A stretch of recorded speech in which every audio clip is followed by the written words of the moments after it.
Kelsey Castle, Summit Lake, 6 de março de 2012. Dia 2. Em sua segunda manhã em Summit Lake, no Winchester Hotel, Kelsey acordou sob um maravilhoso edredom. Sair da cama quente não foi tarefa fácil, mas viera até ali para caçar uma história, e nesse dia, a corrida teria início. Também viera para se restabelecer, e nas últimas semanas os exercícios físicos deixaram de fazer parte de sua rotina. Corredora matinal, Kelsey percorria 6 quilômetros ao longo da praia em Miami algumas vezes por semana. Os médicos restringiram sua atividade durante as 2 primeiras semanas de convalescença. A falta de motivação e o medo impediram a prática depois disso. No entanto, nesse dia, ela acordou com ânsia de malhar e suar. Na manhã gelada, Kelsey pegou o caminho que atravessava a mata e levava até a cachoeira. Houve um instante de hesitação pouco antes da entrada na vegetação. Deixar a área aberta do centro da cidade, onde as pessoas passeavam e faziam compras, o que dava uma vibração genérica de presença, para entrar na mata escura e vazia fez o coração de Kelsey palpitar. Ter ficado sozinha em sua casa no mês anterior era uma coisa. Lá, ela podia trancar a porta e fechar as janelas.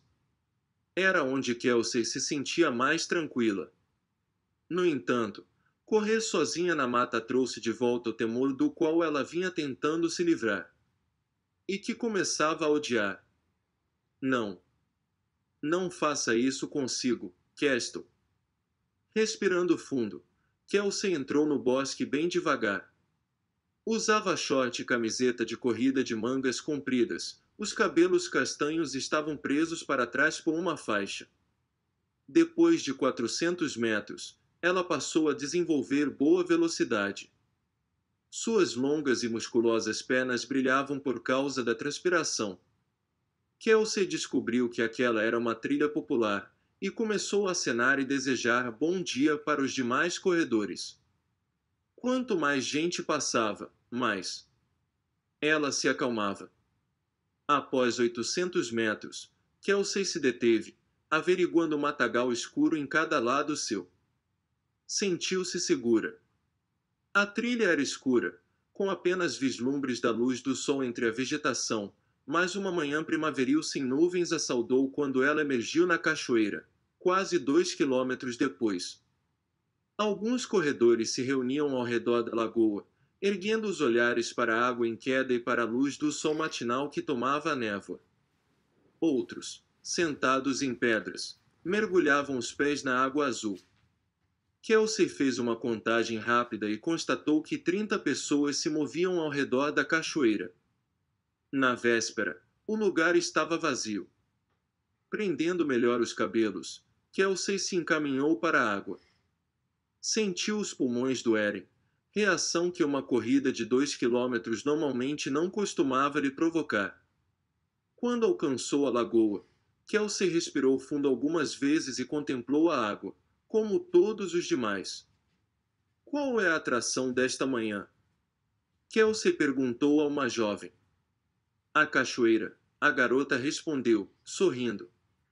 Mas todos vêm só para observar a cachoeira. Sim. Bem, não. Não só a cachoeira.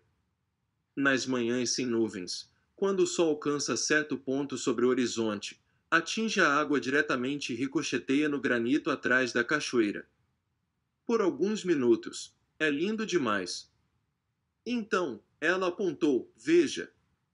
Kelsey viu quando a luz do sol se introduziu através da cachoeira e iluminou o penhasco atrás dela. A queda d'água ficou iluminada por trás, e por 2 minutos, a montanha sangrou líquido laranja incandescente em sua encosta. Foi uma visão mágica, que Kelsey jamais vira nas planícies da Flórida. Tchan tchan tchan tchá! A garota exclamou. A cachoeira do sol da manhã. Segundos depois, o sol atingiu a água num ângulo distinto, e o brilho alaranjado se desvaneceu.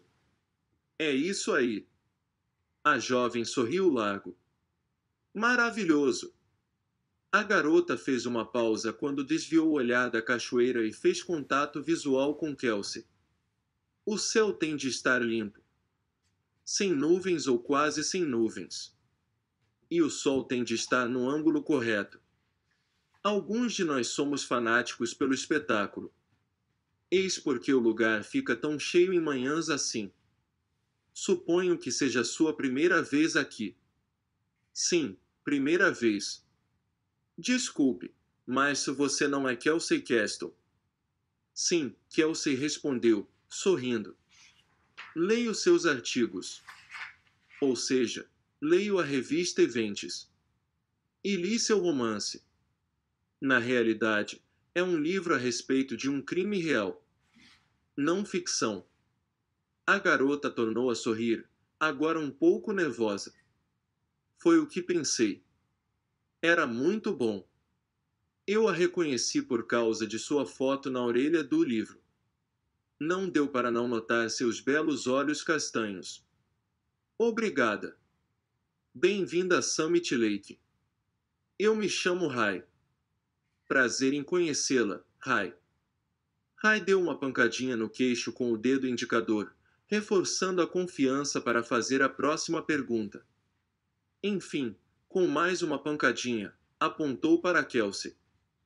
Você está aqui para investigar o assassinato de Beckett Kelly. Kelsey ergueu a cabeça. Sim, estou aqui para fazer algumas perguntas a esse respeito. Esse caso está ganhando força. Você está escrevendo um artigo sobre Becca para Eventes. Vai depender do que eu descobrir. E o que? Já descobriu alguma coisa? Kelsey achou graça. Ainda não entrevistei ninguém, nem escrevi uma única palavra. Cheguei aqui há 2 noites. A cidade está bastante abalada com o episódio, sabe? Eu soube. Sobretudo porque a polícia não quer dizer nada acerca do caso. É sempre. Sem comentários sobre isso e sem comentários sobre aquilo. Ninguém faz ideia do que está acontecendo e todos se sentem muito frustrados. E assustados também. Só queremos algumas respostas, e o silêncio da polícia acerca dos detalhes é estranho. Mas esta é uma cidade pequena. Muitas coisas estranhas acontecem. Sou de Miami. Ou seja, não conheço cidades pequenas. Porém, de uma coisa tenho certeza, alguém sempre sabe algo. Assim, ou essa pessoa ainda não foi encontrada, ou não decidiu falar. A quantidade de gente começou a diminuir. Muitas pessoas pegaram a trilha através da mata, enquanto outras optaram pelas trilhas em cada lado da lagoa e desapareceram perto de caminhos em zigue-zague. Espero que tenha sorte durante sua estada, Kelsey. Apenas lembre-se de que Summit Lake não é igual a Miami. As pessoas fazem as coisas de outro modo aqui, sobretudo os nativos. Eles se protegem muito. Assim, tome cuidado com sua abordagem. Obrigada pelo ótimo conselho, Rai. Trabalho no café no centro da cidade. Apareça lá um dia desses. Vou aparecer, Kelsey disse, sorrindo. Você corre. Estou voltando à prática. É mesmo. Eu também. Mas não durante as manhãs. Estou sempre no café. Você está voltando para a cidade? Sim. Importa-se se eu acompanhá-la? Claro que não. Elas correram sob a proteção do bosque. Em silêncio, Kelsey se manteve perto da garota, esforçando-se para manter o ritmo e feliz pela companhia. Seus pulmões doíam e suas pernas ardiam, uma boa dor e uma boa ardência. Ela se recuperava, emergindo de um estado de desagregação em que muitas outras pessoas ficaram presas, mas do qual Kelsey Castle se determinará a escapar. 1 hora depois, de banho tomado e vestida de maneira apropriada, Kelsey dirigiu-se ao departamento de polícia de Summit Lake. Situado perto do quartel do Corpo de Bombeiros, na Minellar Avenue, a uma quadra a oeste do centro da cidade, o prédio de tijolos vermelhos parecia velho e desgastado. Faltava reboco entre muitos tijolos, e os degraus de concreto estavam lascados nas beiras. Em toda a fachada, resíduos de ferrugem escapavam das barras de reforço e tingiam os tijolos como ferimentos sangrentos. Os otimistas diriam que o edifício tinha personalidade, os realistas afirmariam que precisava de uma reforma completa. Ele não seria apropriado na Maple Street, perto de lojas e galerias impecavelmente cuidadas, mas numa rua lateral, era discreto e invisível. Kelsey subiu 3 degraus e abriu a porta. Dentro, um homem agradável, com um crachá, perguntou-lhe como poderia ajudá-la. Estou aqui para conversar com o delegado Ferguson. Meu nome é Kelsey Castle. Trabalho para a revista Events e estou escrevendo um artigo sobre o caso Ickerley. Já recebi alguns outros jornalistas. Um sinal nada bom. O caso está atraindo alguma atenção, eu sei. Espere só um minuto, senhorita. Vou ver se o delegado está. Kelsey deu uma volta pela área de recepção do pequeno prédio e leu as manchetes dos artigos emoldurados pendurados na parede. Aquela era mesmo uma cidadezinha, Kelsey pensou. As manchetes falavam da inauguração de lojas, do 50º aniversário de casamento de um casal de idade avançada e do festival de inverno. Um assassinato era algo não só estranho para aquele município singular, mas também não desejado. Kelsey se perguntou quão bem equipada a polícia estaria para lidar com o crime. Kelsey Castle. Está correto. Ao se virar, ela viu Stan Ferguson, um homem que Kelsey conhecia de sua pesquisa e com quem falará na semana anterior, enquanto planejava sua viagem. Ele aparentava ter 60 e tantos anos, e o cigarro apagado que pendia de sua boca era, sem dúvida, a origem das rugas que vincavam seu rosto. O mesmo hábito contribuía para sua voz grossa, que trazia à lembrança um homem se recuperando de uma laringite. Sim, Kelsey respondeu. Eles se cumprimentaram, e o delegado Ferguson apontou para a porta da frente, apertando o cigarro apagado entre os dedos. Você se importa se conversarmos do lado de fora? De jeito nenhum. Os dois foram para a calçada, em frente ao prédio antigo. O delegado acendeu o cigarro como fizeram 1 milhão de vezes antes. Quando falou, a fumaça escapou por suas narinas. Em que posso ser útil, Sortan Castle? Estou aqui para escrever um artigo sobre Beckett Kirley. Gostaria de saber se há algo que o senhor pode me falar a respeito do caso. Posso falar muita coisa. Depende do que você quer saber, o delegado disse, sorrindo. Essa é sua força policial, certo? O senhor está no comando aqui. Nunca tive outro emprego. Trabalho aqui há mais de 40 anos. Kelsey tirou um bloco de anotações da bolsa. O senhor pode me falar um pouco sobre a noite em que Becca foi morta? O delegado deu uma tragada e olhou na direção do lago. Becca Kirley foi assassinada numa noite de sexta-feira, dia 17 de fevereiro. O que? 2 semanas atrás. Já. Ela estava sozinha na palafita da família na ocasião de sua morte. Você já viu as fileiras de palafitas? Ferguson indicou o lago. Kelsey assentiu com um gesto de cabeça. Lembrava-se das fileiras de palafitas que vira durante seu passeio até o alto da cachoeira. Ela veio para cada Universidade George Washington, onde era aluna de pós-graduação, para estudar. Ficar longe das distrações, suponho. Becca falou com os pais mais cedo, uma ligação que fez de seu celular de manhã. E uma segunda ligação feita do telefone da casa do Zekele pouco depois das 7 da noite. Às 10 da noite, mais ou menos, Um vizinho notou que a porta do pátio do Zekele estava aberta. Com a temperatura abaixo de zero, ele desconfiou que algo estava errado. Foi até a casa e encontrou Becca inconsciente no chão da sala de estar. O delegado deu outra tragada. A garota morreu no hospital Summit Lake na manhã seguinte.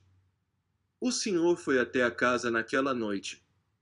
Kelsey quis saber. O delegado assentiu. Pode descrever a cena, delegado. Provas de uma luta.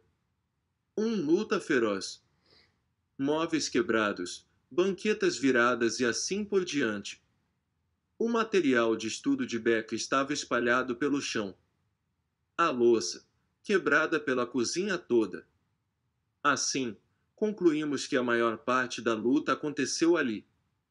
No entanto, nenhuma prova de entrada forçada, nenhuma janela quebrada, nem fechaduras arrombadas. As portas se achavam todas em bom estado, e todas as janelas estavam fechadas. Então, ela abriu a porta para ele. Kelsey perguntou. Ou ele tinha uma chave.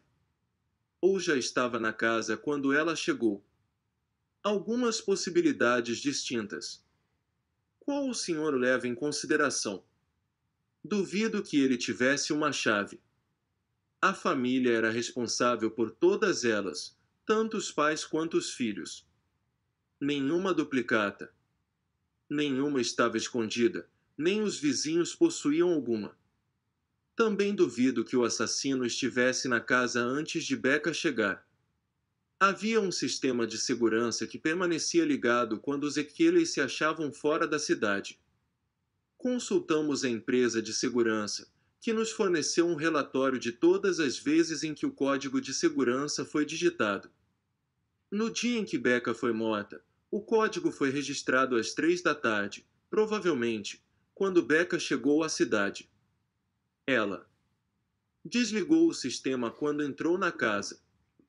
Aí, meia hora depois, ao sair, Becca o religou. Uma terceira e quarta vezes perto das 7 da noite, quando ela voltou para casa. Assim, parece que Becca o desligou quando chegou à residência. Em seguida, ativou imediatamente sabendo que não tornaria a sair.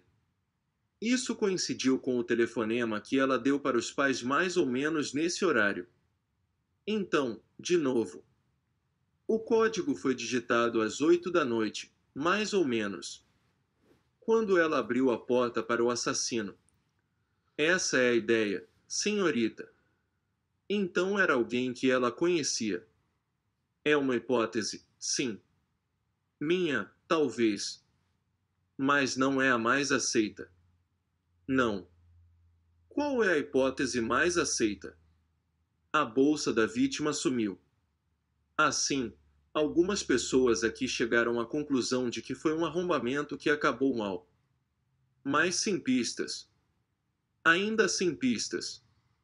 O senhor tem alguns suspeitos. Eu suspeito de muita gente. Sempre suspeito. Mas checamos todas as pessoas da lista. Familiares. Todos limpos. Álibis sólidos e nenhum motivo. Família boa, muito próxima. Rica e bem apessoada. Os pais não estão mais em meu radar, e Becca só tinha um irmão, que estava em Nova York na noite do crime. Namorados. Trabalhando nisso. Depois de uma breve pausa, Kelsey afirmou. Estou tentando conseguir o laudo da autópsia. E talvez as anotações dos paramédicos que chegaram primeiro à cena do crime. Posso conseguir acesso a esses documentos com o senhor ou seu departamento? O delegado terminou de fumar seu cigarro. Do que a senhorita está atrás nesse caso? Da verdade. O delegado deixou escapar uma risada grosseira. E vai descobri-la antes de mim. Antes ou depois, senhor. Estou aqui só para escrever um artigo para minha revista, e não para me intrometer em seu caminho. Mas quero escrever um artigo preciso. Quero relatar o que realmente aconteceu, e não o que uns e outros acham que pode ter acontecido. Sinto muito por essa garota que morreu de forma trágica, e por sua família, e por esta cidade e por esse departamento de polícia. Assim, quando escrever sobre tudo isso, quero ter certeza de que entendi corretamente as coisas. Por um instante, o delegado fechou os olhos. Desculpe-me por atacá-la. Nunca tivemos tanta imprensa por perto, fazendo perguntas e criticando tudo o que fazemos. Vamos fazer um trato, delegado. Além de um jornal ou dois de grande circulação, a Event será a maior publicação a cobrir essa história. Se o senhor me der uma mão, e só a mim, se me der acesso exclusivo àquilo que sabe, eu garantirei que tudo que vier a ser publicado terá de ser aprovado primeiro pelo senhor. E se eu não gostar do que você escreveu? Vai para o lixo, e eu começo de novo. Kelsey sabia muito bem que Penn Courtney desaprovaria uma promessa assim. Em geral, essa política era reservada para ele. Refletindo a respeito, o delegado projetou o queixo um pouco para frente. Até agora, escreveram algumas coisas desagradáveis a nosso respeito. Disseram que não sabemos trabalhar e que estamos fazendo tudo errado. O senhor tem mais de 40 anos de experiência, certo? Sem dúvida. Não 40 anos de casos de homicídio, mas recebi formação para isso e participei indiretamente da solução de homicídios em condados vizinhos. Do meu ponto de vista, esta é a sua cidade, e ninguém a conhece melhor. Se alguém vai solucionar esse caso, será o senhor e sua equipe. Assim, me ajude. E, ao longo do caminho, se eu deparar com algo útil, o senhor será o primeiro a saber. Espere um pouco. O delegado subiu os degraus e desapareceu no interior do prédio. 15 minutos depois, ele voltou trazendo uma pasta volumosa. Ferguson voltou a direcionar o olhar para o lago. Em seguida, entregou a pasta para Kelsey. Isso é tudo que tenho até agora. Sobre o caso Eckerley. Ferguson assentiu com um gesto de cabeça. O senhor está dando isso para mim. Kelsey apanhou a pasta. Eu sei quem você é. Já li seus artigos, e sei que é uma profissional imparcial. Há alguns jornalistas picaretas por aqui, e eles vão publicar qualquer coisa que venda. Quanto mais sensacionalista, melhor. Mas é a verdade. Ele fez um gesto negativo com a cabeça. Ela fica em banho. Maria para eles. Eu incluo a senhorita e todos os seus prêmios num padrão distinto. Rapidamente, Kelsey guardou a pasta em sua bolsa. Obrigada por sua confiança. Além de tudo isso, um par de olhos frescos nunca é prejudicial. E eu não lhe passei nenhuma dessas informações, se alguém perguntar. O senhor comanda este lugar. Então, quem iria perguntar? Eu costumava comandar. Os caras do estado estão aqui agora. Quem? Os detetives estaduais, designados pelo escritório do promotor público. Pode-se dizer que colocaram algemas em mim e em meu departamento. Não só em nós aqui, em Summit Lake, mas também no xerife do condado. Eles tiraram esse caso de nossas mãos e fim de papo. Nos primeiros dias, eu me envolvi na investigação, mas aí eles assumiram sob o pretexto de que são mais bem preparados do que meu pequeno departamento para solucionar um homicídio. Como isso aconteceu? Política. Becca foi assassinada em minha cidade. Mas como somos muito pequenos, o pai dela pressionou o governador, que é próximo dele, e o governador pressionou o promotor público. Em seguida, a polícia estadual veio para cá para se certificar de que sabíamos o que estávamos fazendo. Na sequência, os detetives estaduais apareceram e me lembraram de que ninguém aqui jamais tinha lidado com um homicídio antes. Não discuto esse ponto. No entanto, se eu tivesse uma saleta e um fluxo livre de informações, seria capaz de solucionar o caso. A família de Becca não é de Greensboro. O delegado assentiu. Como o pai dela, advogado de Greensboro, pode controlar a informação que a polícia recebe aqui, em Summit Lake? Dinheiro e conexões. Ferguson esfregou o polegar no indicador. Mas por quê? O pai dela não quer o caso solucionado mais do que qualquer outra pessoa. Tenho certeza de que quer, mas da maneira dele. O pai de Becca deseja estar no comando de todos os detalhes. Dizem que ele está se preparando para deixar sua atividade privada para se candidatar a um cargo de juiz. E se for revelado que sua família, sua filha, em particular, estava fora de controle? Bem, isso parece ruim para ele. Como pode se tornar juiz e controlar o público se não conseguia controlar a própria filha? Kelsey fez algumas anotações. Essa teoria do roubo que acabou mal veio do pessoal do Estado. O delegado assentiu. Mas o senhor não está de acordo com ela. Não tem nada a ver. Por um instante, Kelsey permaneceu calada, pensando. O senhor disse que precisava de um fluxo livre de informações. Como que? A senhorita me perguntou sobre os prontuários médicos e da autópsia, e eu ainda não vi nada disso. Em seguida, o delegado pescou um novo cigarro de seu bolso, colocou-o na boca, pegou o isqueiro e o acendeu. Acho que não cuidei desta cidade, que foi minha por décadas, tão bem quanto eu imaginava. Soltou a fumaça. Mas nem um minuto se passa sem que eu pense naquela garota, que morreu aqui. Kelsey não tirava os olhos de Stan Ferguson, um homem atormentado por um assassinato que jamais teria a chance de solucionar.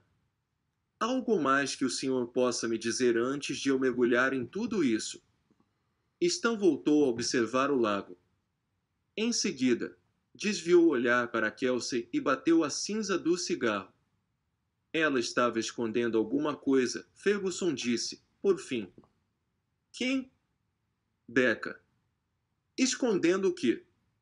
Não sei. E acredite no que digo, passei muitas horas pensando nisso. Por que diz isso, delegado? Quando um pai com conexões políticas trabalha tanto para controlar o fluxo de informações, isso costuma significar que há algo que está sendo ocultado. Algo que não querem que o público saiba. E, sem dúvida, não uma repórter investigativa de Miami. Uma onda familiar de premonição tomou conta de Kelsey, uma sensação que ela sempre experimentava quando detectava algo especial numa história. Ela fez algumas anotações rápidas. Você está começando a perceber por que estou disposto a ajudar uma repórter a me ajudar. O delegado perguntou. Estou. Mas não tenho certeza de que serei capaz de ir mais longe do que o senhor. Não com todos esses obstáculos em meu caminho. Fique nas sombras.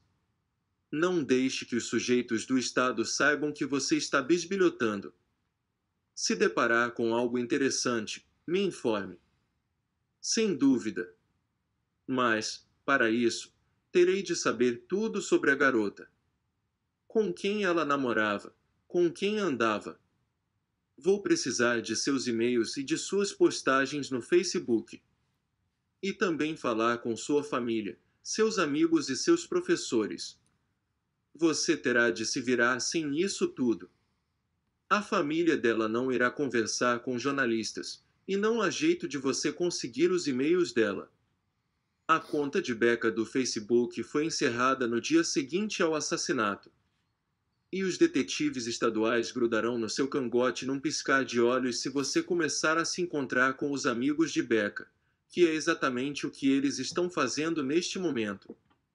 As contas de e-mail e do Facebook dela não desapareceram. Pior. Ferguson ergueu a cabeça. Elas foram requisitadas pelo escritório do promotor público e de minha posição atual, com gente do Estado cercando a mim e esse caso. Isso significa que as contas mais do que desapareceram, jamais existiram. Então, Por onde começo? Por aqui mesmo. Summit Lake é uma cidade pequena, mas também é especial. Os moradores adoram este lugar e não gostaram nada do que aconteceu.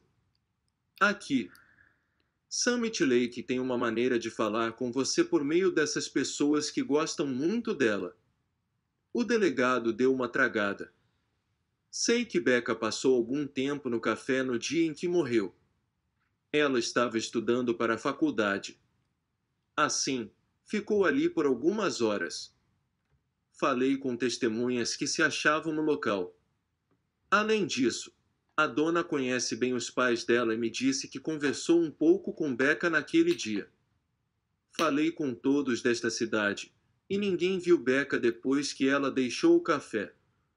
O delegado Ferguson voltou a tragar o cigarro, até a brasa quase alcançar o filtro. Então, apagou o cigarro com a sola do sapato, enfiou a bituca no bolso e olhou em ambas as direções da rua, como se estivesse prestes a revelar um segredo. Se você quiser desarquivar um caso, comece dando um pulo no último lugar onde a vítima foi vista viva. E soltou fumaça pelas narinas.